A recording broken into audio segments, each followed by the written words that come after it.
Register today for Stellar Talent Search exam and get a chance to get 100% scholarship and cash awards for class 7 to 12.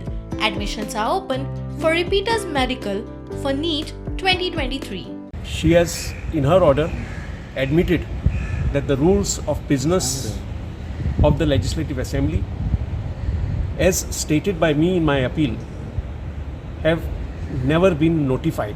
At least she has agreed to that.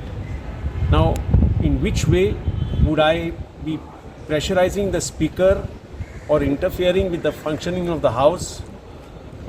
This is a finding which she has come to is very strange, because the RTI Act was enacted for transparency in governance, so that there is transparency and we come to know everything that the government or government institutions do.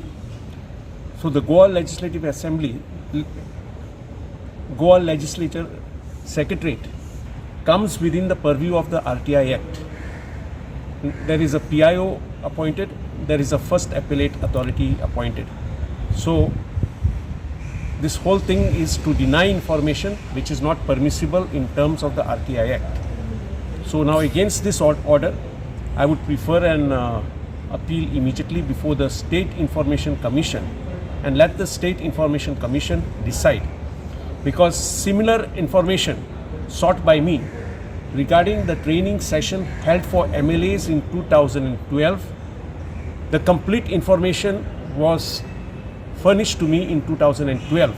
Today I passed an order dismissing his appeal, and I have given a copy of the order so that you can see the findings, what I have done in this order. And his appeal has been dismissed. I have followed all the constitutional provisions as well as the Goa Legislative Assembly rules. As per Aires Rodrigues, he told that 2012 the Assembly has given the details of the Assembly. 2012. There is a breach of privilege. That is why I have followed the constitution and I have taken this decision.